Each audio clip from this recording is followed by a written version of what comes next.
October 21st, 2024 meeting of the Concord Advisory Board, MCI Concord Advisory Board. And I believe I have to do a roll call. Attendees, attendance. So Mark? Here. Scott? Here. Peter? Here. Elizabeth? Here. Linda? Here. Lee? Here. Dan here. Aaron, looks like you are here.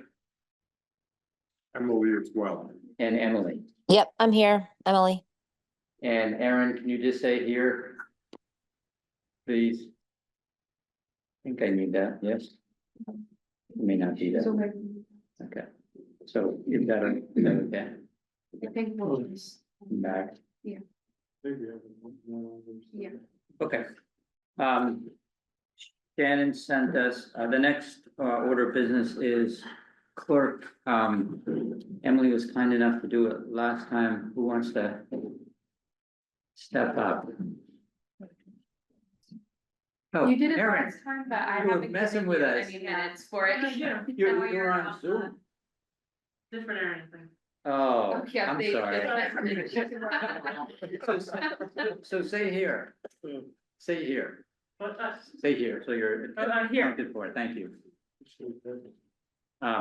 Okay. So we were just, So I did last, You did last time? Oh, I'm sorry. no, that's okay. Oh, yeah, you're right, because that was the 23rd meeting, Yeah. minutes. No, we were doing alphabetically, I thought. Oh, you're absolutely correct. So now I have to, so A more, B, Okay. So all you have to do is read take notes that, I think. I write the minutes and then I send them. Thank you, Scott. All right, that order of business. Second, one is, the approval of the September 23rd, which were kindly authored by Emily Rush. Yes. I'm gonna move to approve the minutes. Second. Thank you. All those in favor, starting with Mark, Yes. Aaron, Aye. Scott, Aye. Peter, Uh, Elizabeth, Aye. Linda, Yes. John, Lee, Dan, and Emily. Hi. Thank you. Okay. So the next order of business is, discussing the feedback that we got from the select board on the first quarterly report. Oh, and Patrick's not there, is he? No. Okay. So, Patrick and I presented to the select board. They seem to generally be, favorably inclined towards what we had accomplished and the format. There were a couple of specific suggestions which Mary may want to speak to. I noticed that she is here.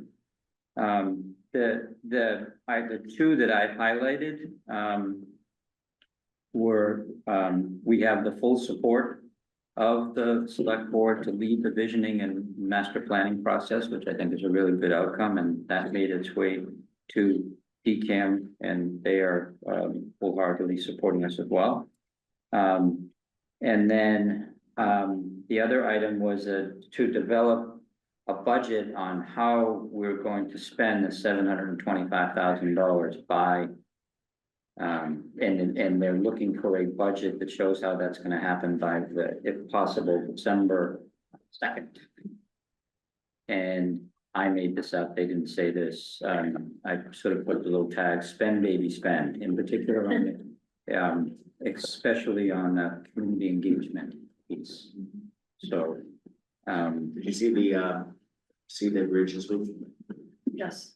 Except the clock is ticking on the earmark. yes, I did see that. I don't imagine we're gonna delve into great detail on that right now, but I think all the chairs know that that's a priority. Megan had developed that first pass of the budget, which will now get a little bit modified, in particular because we're gonna take on the visioning and master planning. There is a question that comes up around that, primarily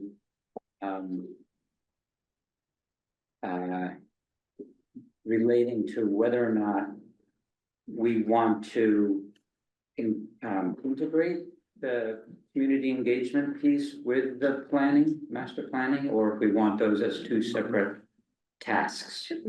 And so, I can see pros and cons, and maybe we want to take a few minutes and just talk about that. I don't know that we'll be ready to make a decision on that, but, are people okay talking about that a little bit right now? Okay, Dan, can I make a few comments? yes, thank you, Mary. I just wanted to key off on the discussion. Given that Dan and Patrick presented to the select board 2 weeks ago, I thought it was appropriate that I reciprocate by giving you some feedback, and it's going to pretty much echo what Dan said, but I think we're very encouraged by the momentum and the direction that the advisory board is going in. I think that having clarity around the visioning and the planning with DCAM has empowered a lot of people and energized people. I find that very, very positive.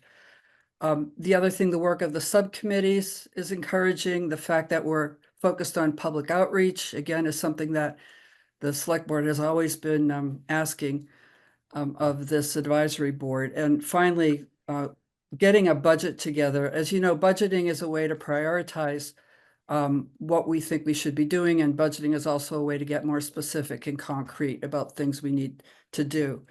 The select board has several active advisory boards right now that come to us periodically, and this particular advisory board is unique in that, well, first of all, the project you're working on is so important to the future of the town.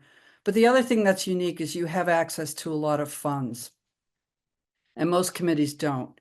And while you have access to those funds and you'll be putting together your budgets, the actual procurement process requires that they go through the town manager with the advice of the select board. So the sooner and the more detailed your budgets get pulled together, I think it will speed up the process. So when we come to actually developing and signing off on RFPs, the better budgets we have, that will really facilitate being able to spend that money when we're ready, so that we spend it while it's still available to us. So I just really want to encourage you to put together the budgets. I think we've asked Dan and Patrick to come back to the select board on December 2nd. If you can come sooner, that would be better. But December 2nd, I think, I'm hoping we have some really detailed budgets that will inform the town manager signing off on procurement requests.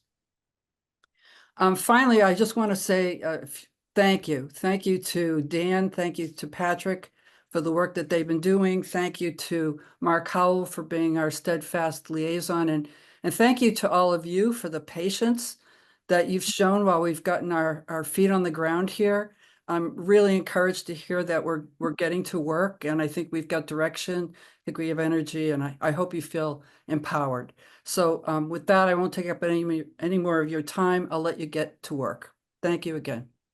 Thank you, Mary. And this it may be taken as an indication of how much enthusiasm there is. The select board, instead of doing quarterly report, has asked us to come more frequently. So that's either a good thing or a bad thing.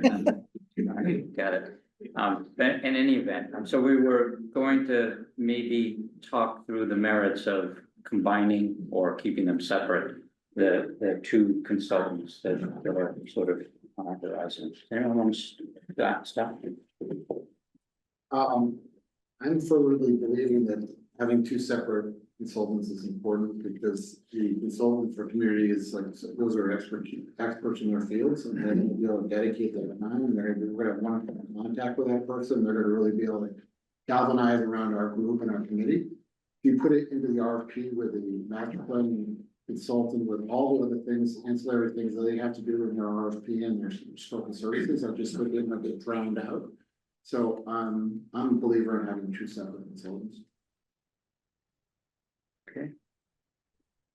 I think it's possible that a team might be formed, that, you know, we would have a master planning group that might be focused on the land use portion, and then they may, you know, bring a consultant to their team that would be focused on the community outreach, so that it's maybe under an umbrella of groups, but not necessarily under one particular firm's wheelhouse.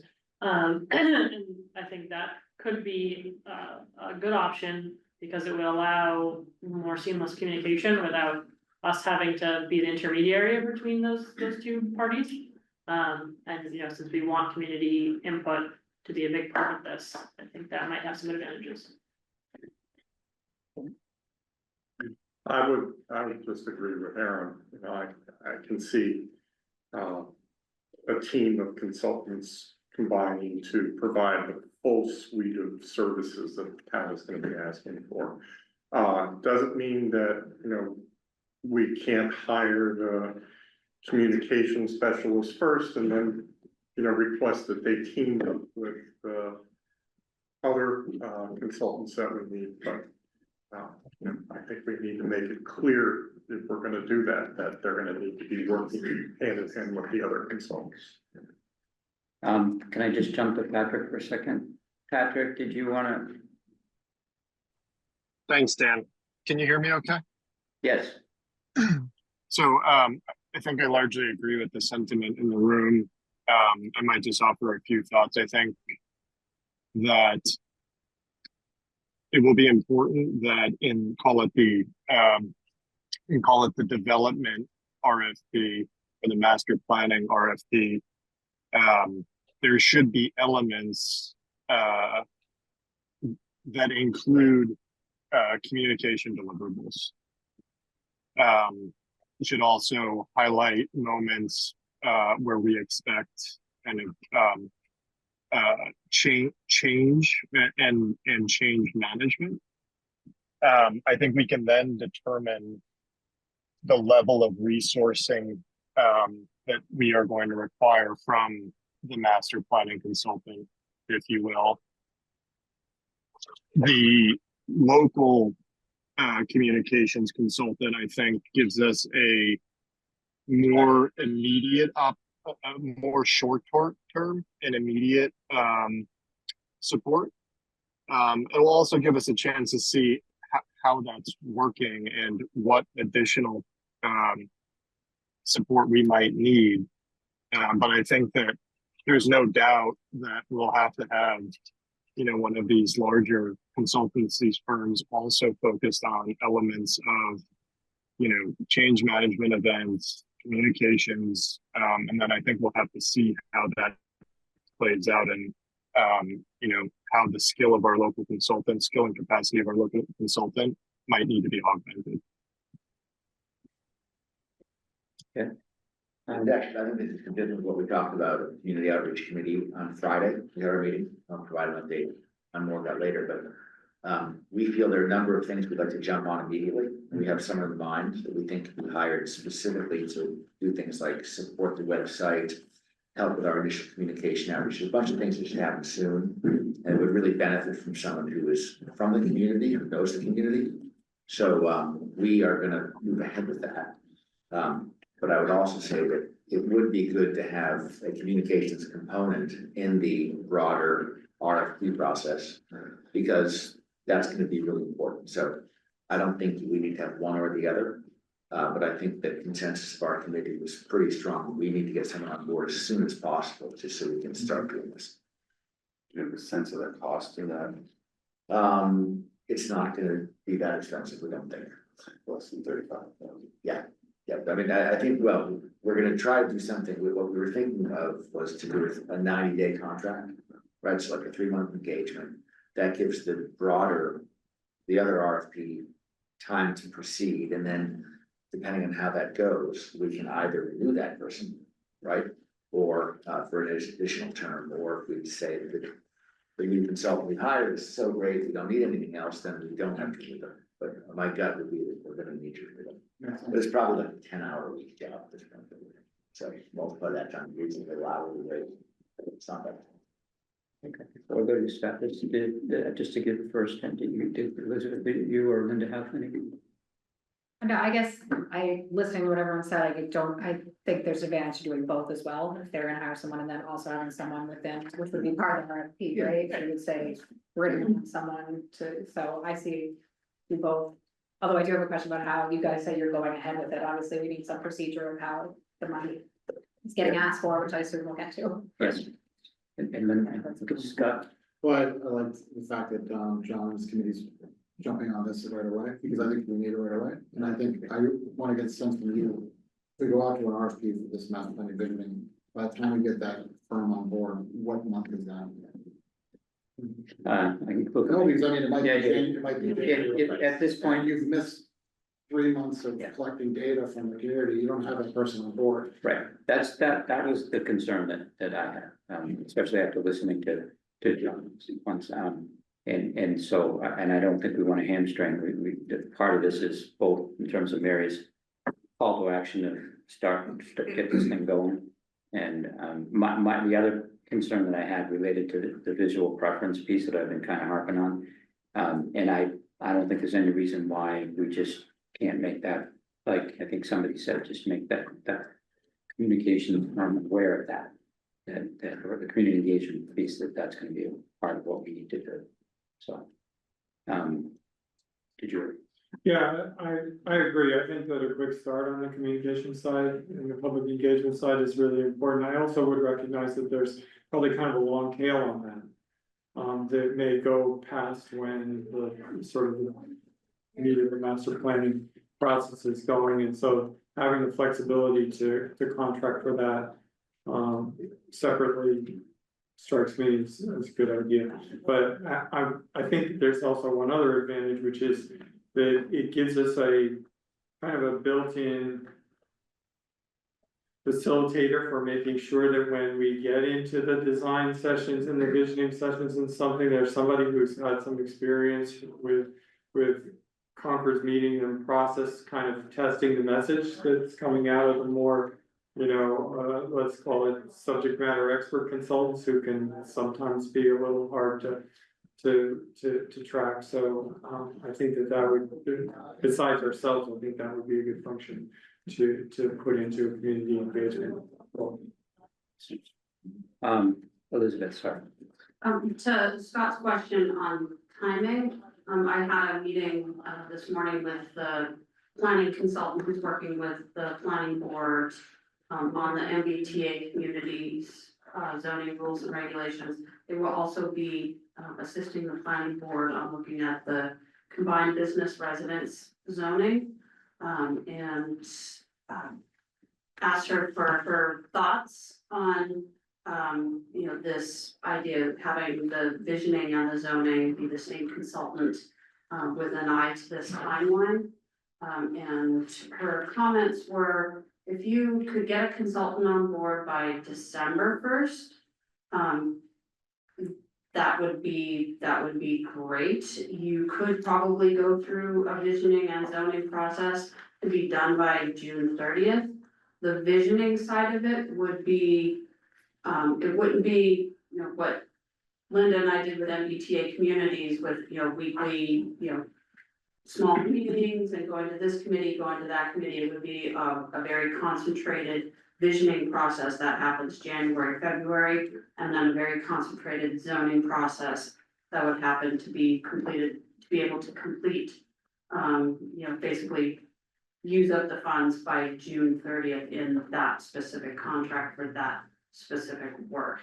She said it is possible. It would take quite a bit of focus and on the part of the committee, as far as you have an event, they prepare the feedback.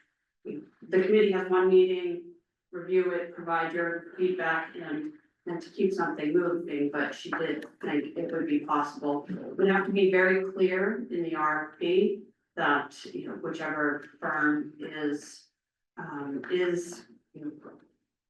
answering the RFP, that it is clear that it is 6 months of dedication for their team. It's, but she's a January 1 contract and 6 months. She said that would, it is possible, but it would be a commitment.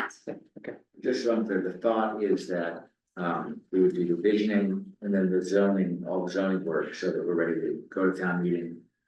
Well, you wouldn't, Following year or? it would either have to be a special town meeting, fall town meeting next year, or the following spring of 2026. More than likely, it would be either option, but it would not be for, 2025. Right, Dan, yeah, sorry. the question about the timeframe. Yep. Because I can't remember who's writing the RFP, or were you actually writing the RFP with your assistants, and then the timing of an RFP for something like this, I would imagine you need the consultants to have 4 weeks at it at least, you know, and then you have the interviews and you're gonna have the walkthroughs. I'm just wondering if Thanksgiving, I'm just trying to think through, and that, you know, between now and Christmas, this is a big process. Writing this RFP is a big deal, and then by the time we review it, finalize it, post it out there and give these consultants, they have to put together a teams of people, which require probably four weeks. So we're now into middle of December, I think, right? January, maybe? So the visioning side of the RFP, you know, everybody knows what you want this consultant to do, and there's far too many examples out there that think that you have to start from scratch. You don't, there's examples out there for this visioning side of this. You pull together the zoning side of it, you know, putting those two together. You're still gonna be working off the state bid list, the state contract for planners and consultants. So, you know, you send that out to whoever you select, and, you know, yeah, 4 weeks, but for the people the firms that are gonna be submitting something on this is what they do. This project, it's not unique. There are redevelopment projects all over, so, yes, providing, you know, I think a month, you don't have a month. Could a firm who really wants to do this and has the expertise and has done it before, be able to pull something together in 3 weeks? But that's where the commitment comes in. It's like, then you're holding interviews, 2 weeks after that, and Just don't wanna rush it, because you wanna make sure you get the best firms, and these teams have to put together fee proposals and. I'm not saying the deadline wasn't imposed on anything other than trying to use the money before June 30th. Yeah, right. and it's- Unfortunately, that was the deadline. Yeah, I'd like to focus a little bit more on how much can we get done by June 30th and try and get, you know, get as much of the process done. I think one of the things I like about the idea of 2 consultants is because of the way we've organized into subgroups, we can put the community engagement group on finding the communications and public awareness consultant selection, which is hopefully a quicker RFP and gets on board sooner, and we could have the land use group go ahead and start working on the visioning and coordinate that. You know, bring those pieces together at the main board, so it like lets us kind of parallel some of the work for this. I think that. Yeah, I mean, what I hear Scott you saying is that we don't wanna rush it, and I appreciate Yeah. that, and I think that. I think we're also, it's an opportunity to learn a lot through that interview process. Both in terms of how everything we've been talking about, how the things are theoretically gonna be integrated. And best practices, and so I don't mean to, I wanna rush the RFP, I want the RFP tomorrow. Yeah. It's just, I wanna start the process right away, but I wanna give them amount of time. Yep, and so I think we can, I think at the subcommittee levels, we can talk about that a little further and do a little bit of thinking about it and what's realistic in terms of all of us. We started, I'm sorry, kind of merging a whole bunch of different conversations, but it's topical. We had an initial conversation with Shannon and Megan in terms of the procurement process, so we have some ideas about how that has to work, and that has its own complexity around it. So I think what everyone's going to talk about that is, I asked the question, is it possible for some of the committee members to possibly either participate in the interview process? And think that it is. And it's certainly a preference that I have, or at least prepping whoever is gonna be there and asking the questions so that we can give them the benefit.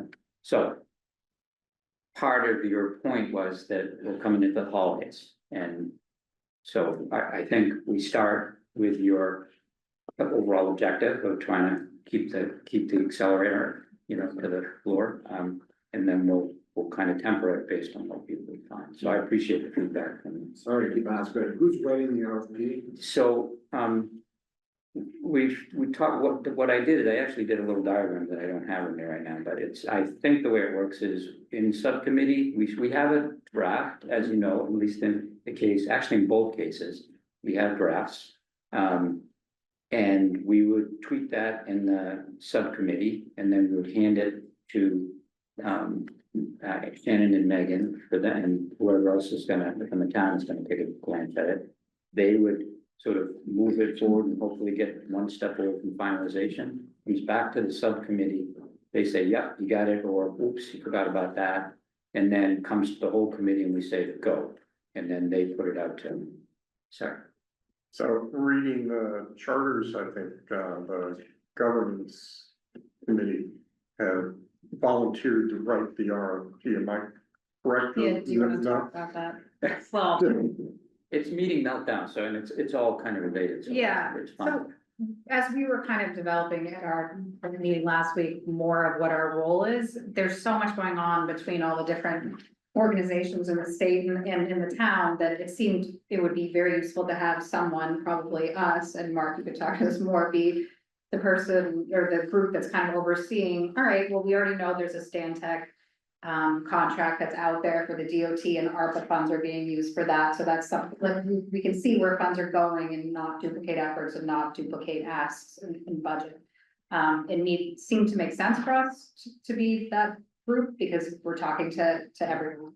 Mark, you and. So, yeah, so keeping track of the sources and uses. So I think that each of the groups that's working on a particular topic should be creating the requirement set, which gets filled into the town's RFP process. What the process that Elizabeth was referring to in the state bid list, there's a way to basically post. And there's a standard format for that. So if each of the groups that we mentioned before does that, as those numbers come back and we can line up those contracts, what we were proposing to do in the legal and governance is keep track of what those sources and uses are, which contracts are held by who's the primary point of contact, how much money do we think that we're, you know, actually spending, versus how much do we have in terms of sources, and pay attention to that gap if those gaps exist, so that we can then be in a position to say, oops, you know, we're either not gonna spend it in time, or we need more, or it looks like it's sufficient, but, you know, help to consolidate that reporting across all of the different areas. The other thing that we thought we would step up and lead on, because it's a government agency, is specific to traffic planning. You know, find out what the Department of Transportation is doing now. They've got this traffic survey going. They're supposedly revisiting the Route 2 rotary redesign and bring them to the table and start. And as Elizabeth mentioned, the town already has a traffic consultant on. So that seems like white space at the moment. So we thought we'd cover that and bring that in. There may be other elements along those lines that also could be spun up as small work, or, you know, the one that comes to mind is, you know, some kind of historic structures inventory piece, as well as keeping track of what DCAM is supposed to deliver in their investigations, because they've already given us a list of half a dozen things that they're looking at, but when do they do, when will we get access to them? And so that's the role of Elizabeth was kind of. Well, and even more basic than that, no one can really give a clear answer, at least I haven't heard it yet, of what it means to spend the money. Yeah. And we haven't gotten the contract yet, so having us look at the beginning, you know, having us take review and kind of figure out what that means to spend the money Mhm. would be useful. So, yeah. Yeah, in the meantime, we were hoping that the other two groups would go ahead and spend money like they have it, like it's not an issue. Like, you know, just tell us what they think they're needing and using, so that we can worry about the mechanics of you know, where's it coming from actually? And is it for 75 or 725 or 250, or what's the real number? You know, Although I don't know how they can spend it without us or someone Well, seeing it but first. I mean, behave in terms of starting up the RFP and Yeah. trying to get a consultant on board, just, you know, assume that the mechanics of the budgeting is taking place, because that's the same problem that everybody's gonna have anyway. Yeah. So we might as well solve it once and then know what that answer is. I mean, in terms of the timeline, what I heard at the last meeting was. We get through this tranche in now until June, and there could be opportunity for a phase 2 of additional services that could include zoning, like, I don't know that we have to get through every single step. Yeah. Between now and June that we have to get through, if we wanna do a lot, obviously, but we need to, we could take some. One thing that I think I might have mentioned last time, but if I didn't, I'll say it again.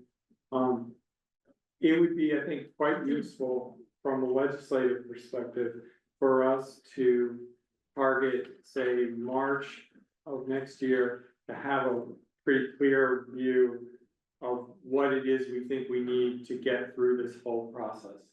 So that's Resource wise. resource wise, because we know this is gonna take beyond June 30th.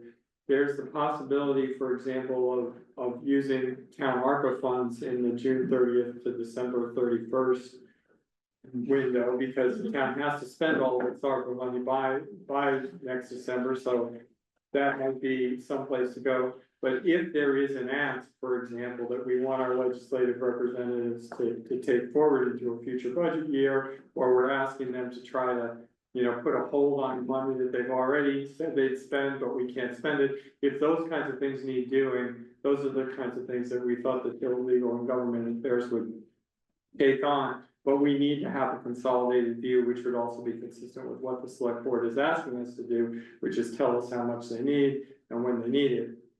And go forward that way. I would recommend we write the RFP with the Right. phase 2, like provide us a service for this phase 2 or whatever, so we have that. Separate. Well, we have it right at the beginning, when we get the RFP back, it's like, okay, phase 1 is now until June, and we already know the cost of, and the work that's happening in phase 2, and we can give that. Phase 1, phase. Right, we can give that directly to the legislature.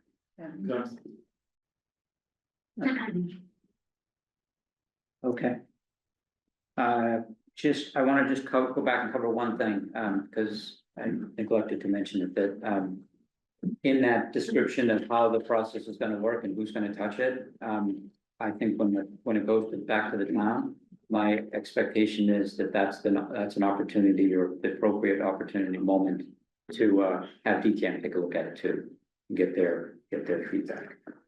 And that's in particular on the visioning, but it may also, there's some overlap in terms of the community outreach as well. So before I forget, this is a question maybe for Deacon or Elizabeth, but the biggest question from these visionary architects or planners that come forward and submit, they're gonna ask whether they can be precluded from being on a team later on in the RFP process with the developer.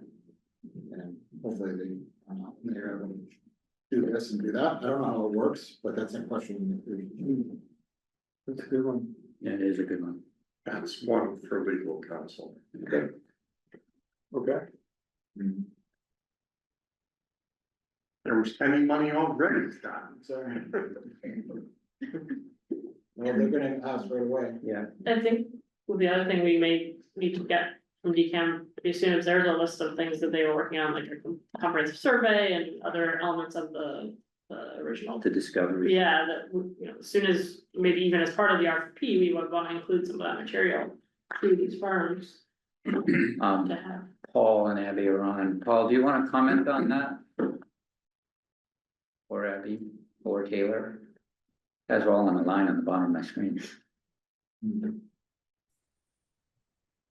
Sure, it was a little quiet for me. Aaron, could you repeat that? Yeah, Paul, I think there were some deliverable items that your team was working on, you know, the comprehensive survey of the site comes to mind. I think there were a couple other things that I remember were things that your team was working on. Do you know the timeline of getting those? They might want to be included with the RFP as additional kind of background information for these groups that might be submitting. So I would say that items are ongoing, but I think, given the time sensitivity, you should proceed with procuring. I think firms will be able to get enough information about the site to be able to put together a scope for services without, seeing a survey. They can do GIS and take a look at the site and be ready to submit. I wouldn't slow down procuring for these important timely services to wait for the completion of some of that background material, and then we can figure out how to get the right material into people's hands once you have someone on board and they're working. Yeah, no, I don't think we're proposing delaying the RFP, just knowing my own work that we get started and then there's no survey and it, takes a while to get going because we need that background material. So just wanting to understand that, needs to be up and running quickly. Yeah, understood. We have that ongoing, but I would proceed. Okay, so that's kind of a whole bunch of the different items that we're gonna talk about. But so I'm gonna try to bring us back to the agenda, which the next item would be a discussion of updates from the last DCAM coordination meeting. And I put 3 bullet points down there, some of which, one of which already is, well, 2 of which are already old news, but at the first item, the results from the survey, I don't know if folks have had a chance to take a look at that. I'm seeing a little bit of head knocking, I'm not nodding. And I think the thing that I made note from this morning was that sort of highlights that Taylor called out in the information, probably not super surprising, but general concerns among the majority concerns among the people that responded related to the rotary redesign and sort of traffic issue, housing, and then a green future. So I don't know if anyone has any questions. Taylor was this sort of lead person on that and did a lot of good work on that. So I think there was another sort of some fiscal spreading of some tax generating uses on the property, so industrial, light industrial, commercial office. Actually, that prompts an idea, and I'm not sure if it's something that would go to the RFP or not, but I do think that a number of the comments I've heard from people relate to, what's the ultimate cost gonna be once all this is done, cost in the community, right? Total systems cost, if you will. It would be great if we could, as part of the whole planning process, have, I guess, what I would call the systems analysis to understand what is the total cost impact on the community. So for example, if we have a lot of commercial real estate, in theory, that's low service cost for the town, high revenue.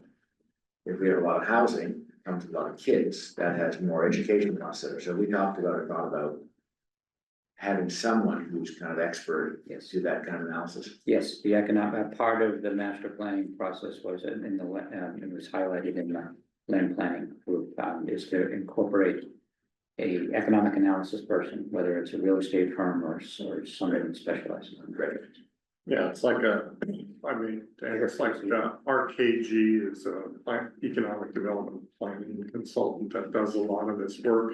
And part of what they can provide is the scenario analysis of the various scenarios that we come up with in our visioning process and the fiscal impacts on the town. We could easily spend a large chunk of the funds just coming up with a program that allows the town to set up a fiscal impact analysis that can be used not only for this thing, but for any other project that comes through the door. Yeah, well, one thing that I heard in I don't know if it's intentional or not, but it sort of triggers things in a good way. The systems, so it's not simply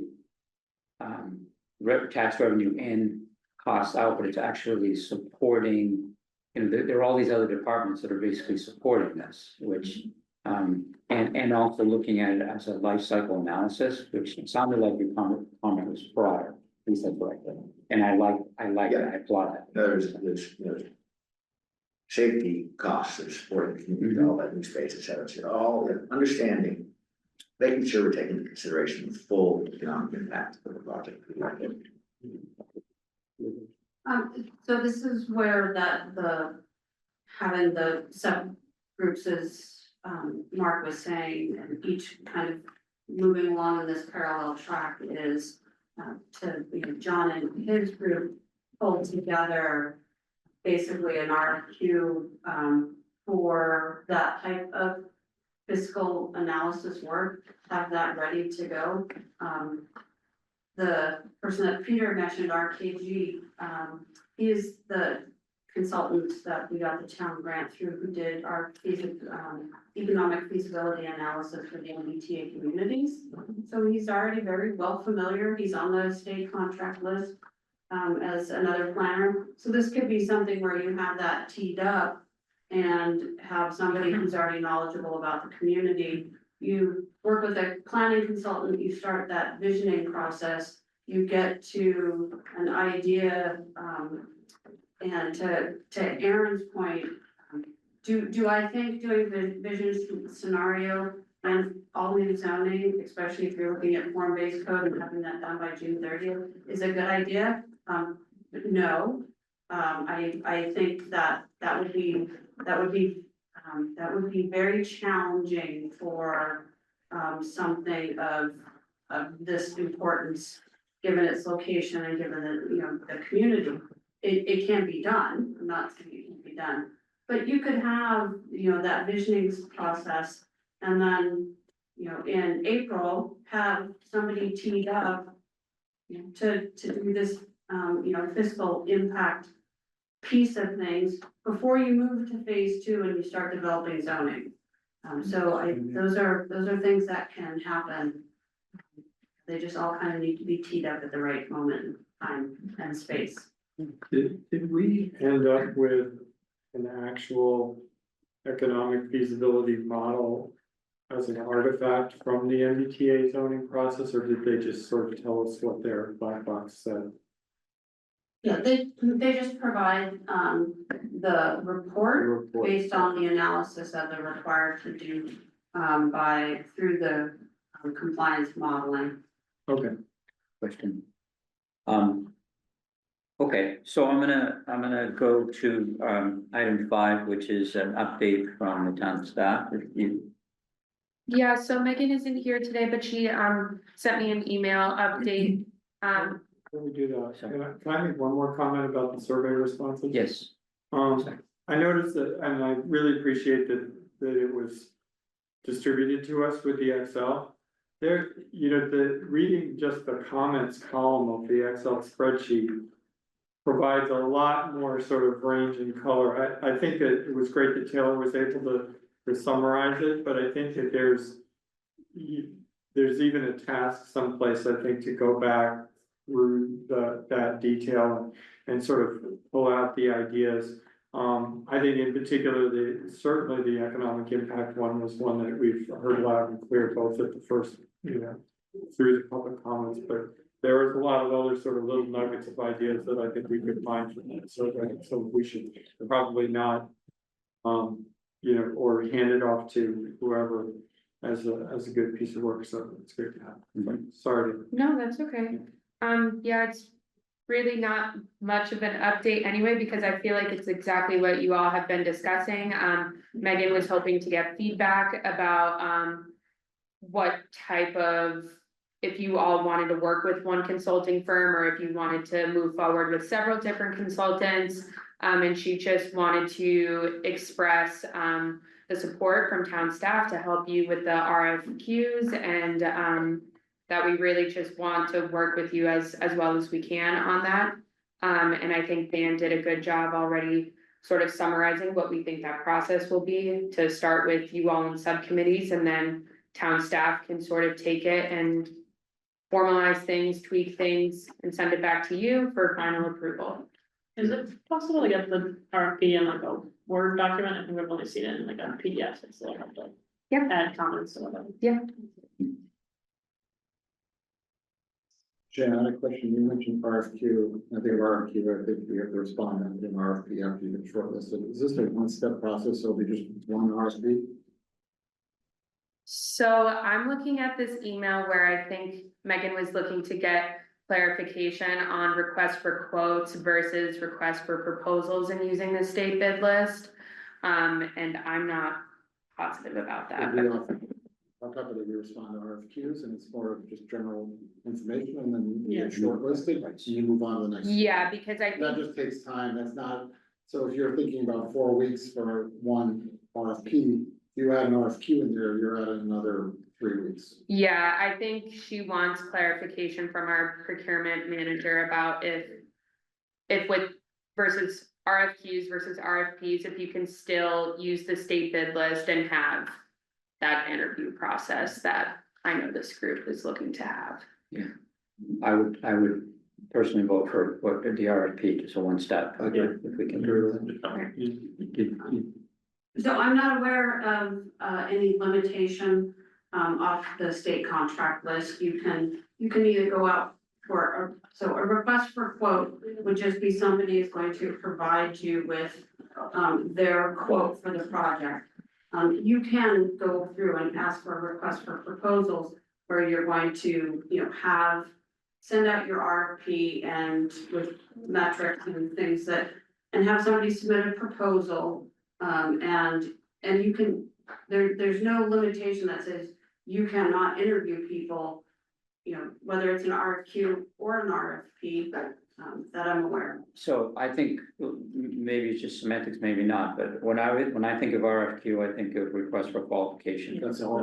Which is- So it's, you have the right to step When we up. say RFQ, it's a request for quotes. Okay. Yeah. Somebody is, Yeah. All right, so this is good. Glad we're, a fee to do that project. Yeah. So you don't want requests for quotes, you want requests for proposals. Right. You want somebody to submit a proposal, with examples and how they're gonna, and this is to Scott's point, this is why it's a 3 to 4 week process for a consultant to put together a team Yeah. and provide a response to a request for proposals, and then you can, in our world, there's for procurement off the state contract list, there is a difference between a request for quotes and a request for proposals, and that's why. So Yeah. I'd suggest the request for proposal process having, having some familiarity with how the town does procurement. And one of the elements of that I think is particularly useful, I think that if we do that, we'll get a lot of attention.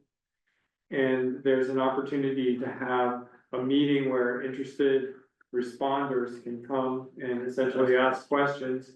And we can perfect the bid, the proposal package information based on the question. So I would say, let's put our requirements together in a general and high level and get them out there in that, and set a date for that bidders meeting where they can come and find out what it is that we didn't include that responders want to know before coming forward with it.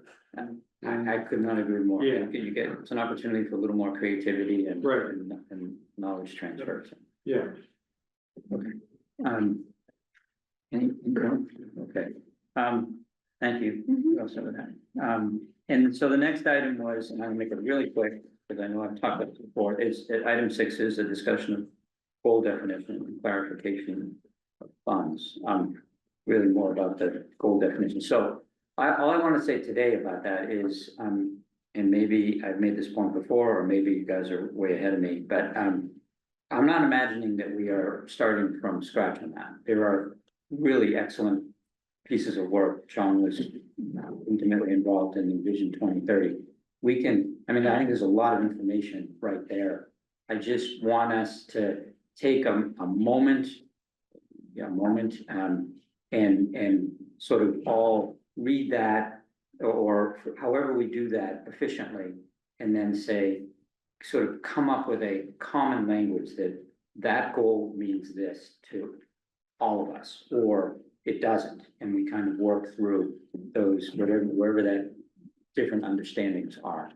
So, I just think it's gonna be an important, touchstone for us, whatever you wanna call it, North Star, when we get in, when we really start doing a lot of the work. I think it might be helpful to have that as a reference. So that's where I'm coming. It's in the plan itself. For the work of the plan. So these goals will become, are we getting closer? Are we further away? Are we? So, and you're much more familiar with the goals in there than I am, but. Well, I put together a summary a couple months ago. Yes, you did. I sent to you, I don't know if it went to everybody else, but I could resend that. Well, I don't wanna make you do it again. Do you know? It was in a meeting packet, Okay. but Yeah, Okay, so that's a good place to start, Yeah. and then maybe. I know you're crazy busy, but maybe at a meeting, you could walk us through that and everyone would say, okay, is there any question about what that means? Okay. To this, that would be, or we could do it together, whatever, however you want to do it. Okay. That would be great, thank you. And probably given that we're, to me, we would have that when we actually start finalizing the RFP. Because I think there's gonna be information in there that probably, Just Scott had sent around a comprehensive plan RFP for the town of Belmont. And they just sort of had 6 bullet points like, this is what we want. These are our main goals, and I think that's what we're, shooting for. yes, yes. Okay, so maybe we could make that part of our next meeting. Is that the kind of thing, John, that we would do? You carved out 30 minutes at the League of Women Voters. Is that not the place to do that? We're gonna be too busy just trying to pull our legs. Well, if we want the whole committee, we can pay it, All right, right? So why don't we do that in 2 weeks? okay, And if we wanna call and so the league thing is a week from Friday. the oh, first, okay, oh, that's right. So we'll do it then. We'll do it then. So, we were gonna have a yeah, short community outreach meeting, so we were meeting every Oh, Friday before the league Yeah. meeting, so we said, let's meet for half an hour before the league Okay. meeting.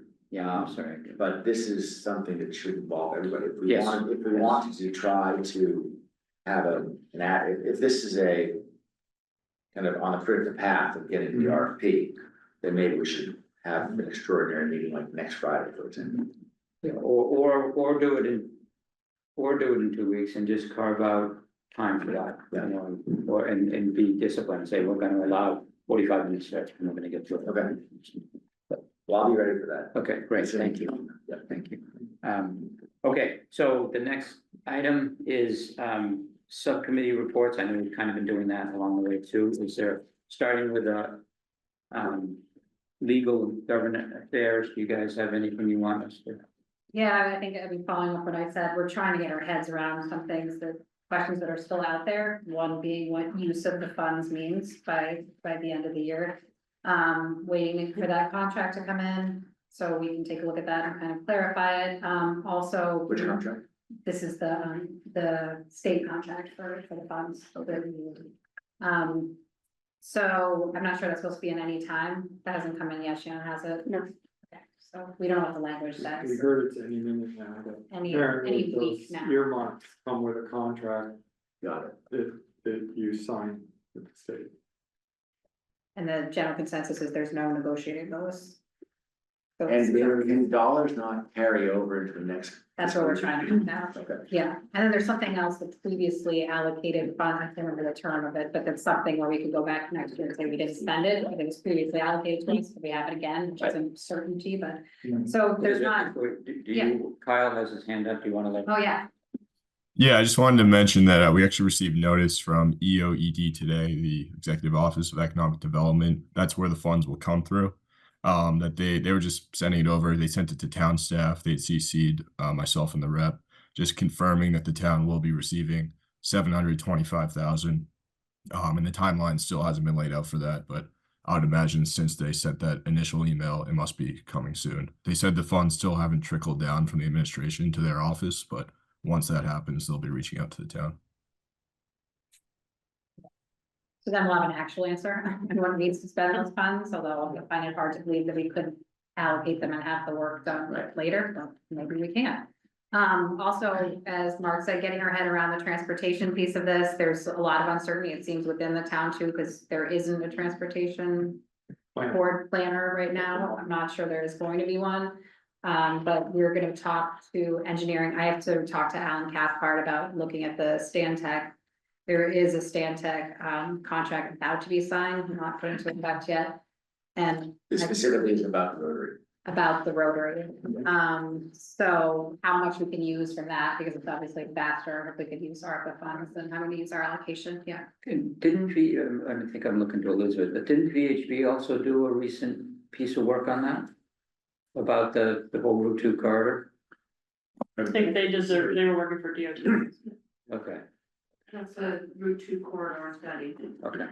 Yeah, I think, you know, if you're looking at the proposed contract for with Alan, what we really want to focus on is how far down from the rotary is it safe to bring a road into Column Ave? We don't want to have stuff backing up into whatever they're going to be doing out there to access our site. So I think that's sort of Huge. the critical aspect. Determine. So in a follow-up to that, we're also gonna be putting together questions and getting a meeting together with DOT and Kyle, I hope someone from your office, either you or the rep. So we're waiting to kind of hear how that all coordinates, but at least we would have some answers on things. That's great. So, This is good. yeah, do you have anything else to add about? No, I think that's it. Once we sort of firm up who's doing what, then we'll obviously report back, and if it seems like there's enough going on to warrant the whole committee, we'll bring it here. Okay. Peter, you want to give us an update? Yeah, just to sort of close the loop, at our last meeting, we were, the land use and planning and strategy subcommittee was asked to make a recommendation on who should be doing the visioning and master planning, and we voted that we should be doing as the MCI advisory group should be doing the planning and visioning component. So we have done some nice work sort of tightening up our charter. It's in your packet. You know, and we've developed a vision and land use scenarios for the MCI Concord and Junction Village site by incorporating community input and aligning with the town's sustainability and climate resilience goals, resulting in a clear recommendation for partial design guidelines, zoning, and other land use mechanisms and controls. Sort of our high level, and then the rest of it is pretty much the same as. Any questions for Peter? Not seeing any. I do have a question for you, Mark. There was some discussion in the quarterly update about potentially having to revise the AB charge to contemplate this, or is that not a concern? The select board's willing to relook at the charge. If there's any specific recommendations that we need, if we feel like we're being restricted in some way, you know, that the advisory board is not able to do something that it needs to do, then we would take that as input. I don't think we, as the select board at this point, it's certainly nothing that we talked about last time, suggested that we're in any way feeling like we need to, you know, add another task. I suppose that could happen, but. Well, I just was more concerned when I read it. It wasn't very specific about that, but the behavior and everything we've heard is total support. Yeah. So I If don't I want. remember right, did we put some language in there that said we revisited at some point? Feel like we did. In the charge. Yeah. I think after, that's down the line, like maybe in December, Yeah, something like that. but I would, if. Maybe something should be included about how the board is going to be leading the visioning process, okay. because I don't think there's anything. Included about that, and that seems like that's gonna be a huge focal point, so Alright. that seems like that should be. If you want me to, I'll reopen that. That would be great. Please. And if you need, I mean, I think Peter's point, that the land use has been doing good work on the charge, and I think there's probably pieces of that could, or language that could be, but. You know, if you Yeah. guys want to do it, it doesn't need to be complicated, just want to make sure that. Oh, so. Patrick, Thanks, Dan. Just listening across the discussion across the two subcommittees, beforehand, just wanted to repeat something to make sure I heard it right. So, Peter, the land use subcommittee is going to take the lead on the drafting of an RFP for master planning. Is that correct? Right, our intention is to get a Word copy of the zoning RFP that staff has initially drafted, and then we'll look at it and add in the elements that we feel are necessary to incorporate vision, the concept plan, and the fiscal impact analysis, yeah, and that, among others. and it sort of we began with a draft from, DCAM too, we're building on top of that. Right. Perfect. And then maybe the question I had was, being kind of unfamiliar with the costs for these types of projects at these stages. I'm kind of curious, we don't have to answer it now, but maybe once we kind of put pen to paper, or Peter, your committee puts pen to paper, thinking about kind of the range of anticipated costs for these different steps. Because all the discussion around, you know, how are we going to spend the funds in this fiscal year? Like, my reaction is that I think they'll get expended quite quickly, but maybe I'll be pleasantly surprised that this type of work is less expensive than I would anticipate that it is. And then, you know, and then having a view, I think it'll be important to then also have a view on for the follow-on phases, how might we expect kind of the range of expense to proceed, so that Rep Cataldo and his office can also then prepare for next fiscal year's budget request, which, if I recall correctly, happens, Kyle, in the March, April timeframe. Yeah. So I think rather than worry about how are we going to spend these funds, I'm kind of focused on, I feel confident that we probably will spend them by June without breaking a sweat, but it'll be more important to then be able to say we're going to need additional funding for the following fiscal year by next April.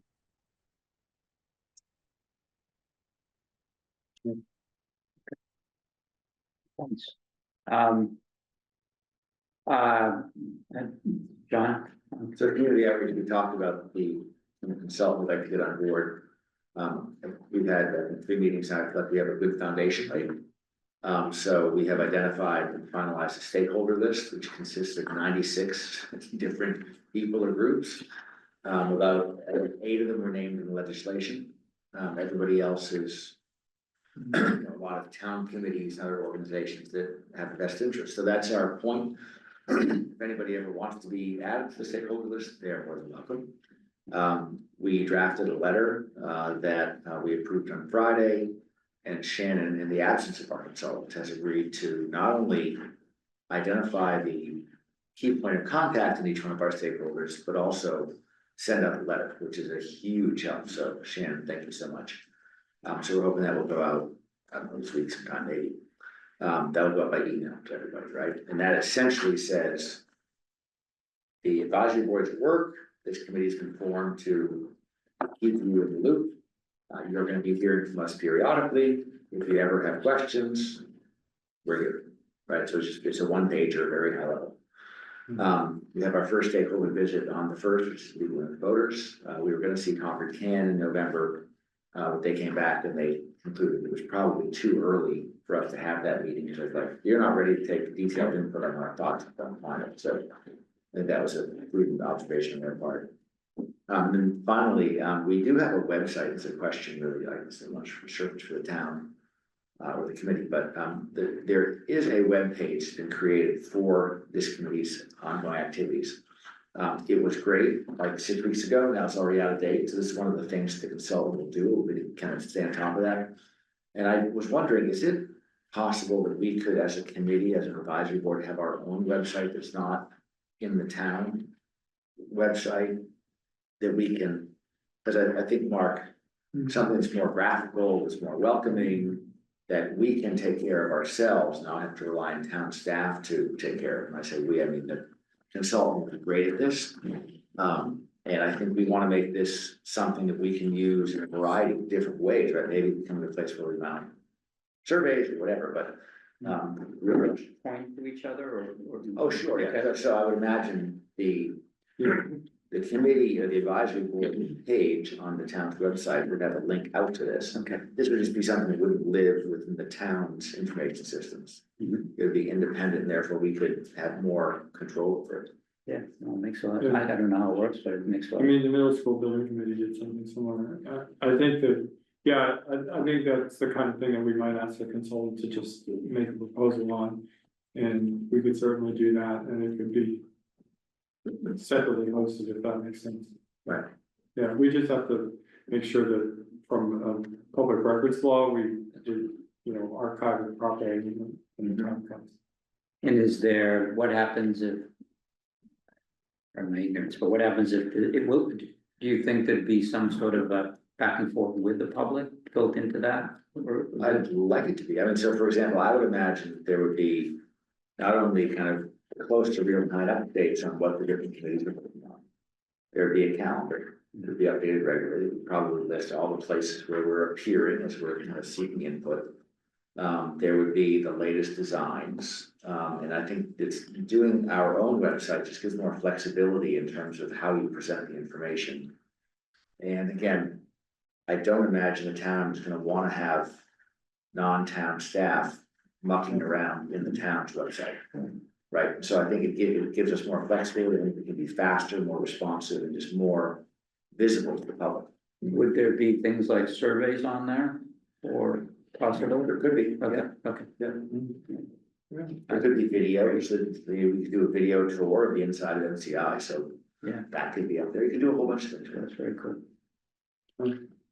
Yeah, actually, Scott had just reminded me that when we do put the RFP out, one of the things we're gonna wanna offer is a tour of the site. So we should try and get to coordinating that with, PCAM. Yeah, Department of Correction. Okay. Yeah. DOC. Well, this website question mark, is it okay? I'm not sure who answered that question, whether it's okay or not. But the committee is safe to assume it's okay. And then we will have to make sure that there's an archive provision, et cetera. Yeah, we should check with the town CTO about how they want to do it, but it's, I'm just saying it's been done before in circumstances like this. And so I could imagine that it would be okay. Yeah, I mean, off the bat, a couple of things make me nervous about this because, this also, of course, is one of the biggest issues in the town right now. And when people want to look for information, they think, let me go to the town's website. And then if we're not updating things there, or it just creates duplication of work, but I don't know. I think Mark is probably right. I think we can probably do it, but I think we should probably just have a chat about it. Well, I see Donna's in the call, maybe, I can have a conversation with Donna. Yeah. And also speak with CTO. Okay, great. Anything else from committee members? All right, thank you, everybody, that was very concise. The next item on the list is public comment.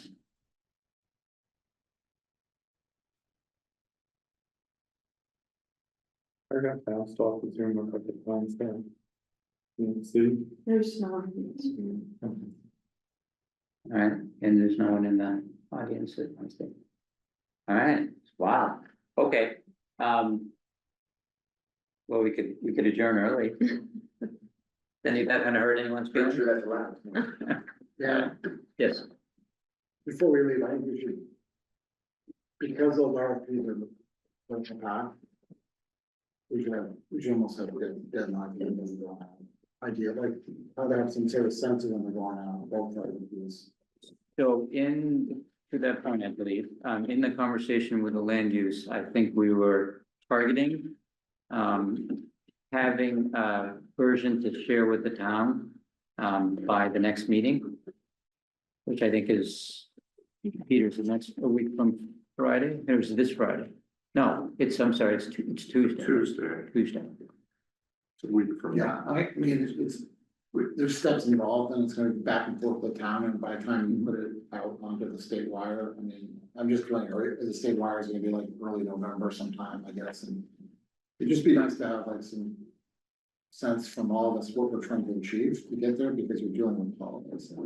Yeah, so what I would propose is maybe you and I could talk about that and just map something out of what we think it's gonna look like. Yeah. And then we could share that on Tuesday and get some input from Elizabeth. Okay. That's a great suggestion, though. Thank you, Scott. Yeah, so I was just thinking, on our webpage, our meeting says that our next meeting is Monday, November 4th. That's, I think, the advisory board meeting, but I think they're referring to Okay. the land use subcommittee. Yes, meeting. Sure, Yes. sorry. Yeah, that's okay, but I thought you were gonna go in a different direction. We did, I don't know, Patrick suggested or somebody talked about the idea that we were gonna do this. Frequency of this meeting every 2 weeks until through the end of October, and then possibly shifting to once a month. I guess my thought is, and perfectly willing to be disagreed with by all means, but I think there's still a fair amount of stuff going on. And so maybe it makes sense to continue for at least another. What if we give ourselves a positive incentive, as soon as we get the RFP out, Yeah, we can I then love switch. that. I like that, John. I love that. Yeah, let's do Maybe that. we should meet every third day until we get the RFP out. Yeah. And I was asked by, this is a slightly different subject, but the league, first Friday on November 1st. I believe the intention of the league was to ask, the chairs, myself and the chairs of the subcommittees. Did you guys get contacted?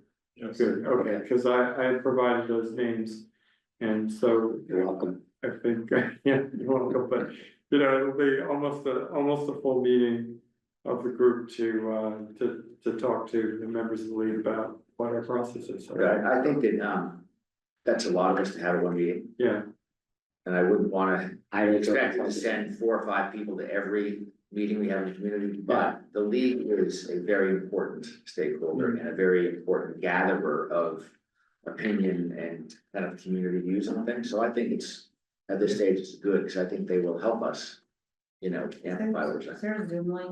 I'm not gonna be able to be there in person. For the league event, Mhm. yeah, their events are always hybrid. yeah. I'll find the flyer Should for it. we Thank you.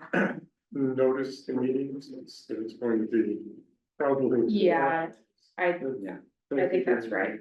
Yeah, and I think the basic message is, how, in what ways are we organizing? And in what are we sort of up to at this stage of the game with an idea of, potentially building primarily on what community engagement might look like going forward to the best that we are seeing it. I think that's the main message for them.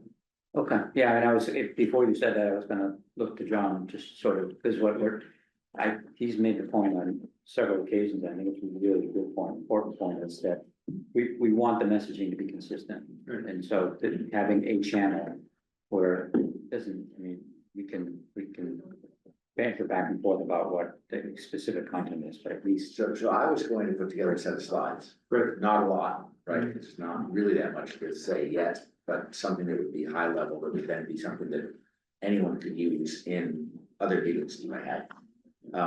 We were gonna meet for half an hour prior to the scheduled start of that meeting. Just to review that, because that'll be the first time that we're all together as a community, as an outreach committee beforehand. So I would invite anyone who wants to show up half an hour early, and then we can make any final tweaks and slides. Sounds good. I've been there. Is there any way we can incorporate Mark's earlier idea of doing sort of a summary of the recommendations from the TCAN spreadsheet? Yeah, that would make a good slide. Sure. Yeah, or use what Taylor put together, I think is a. I think Taylor did a great job of summarizing it, I'm just suggesting that.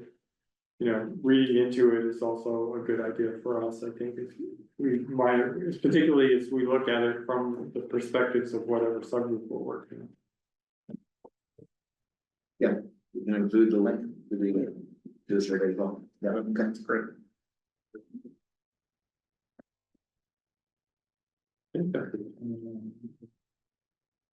And Scott, nice attempt to extend the length of the meeting. It's still getting out early. Everyone's like, Scott. So, I think that is a motion to adjourn, and thank you, everybody.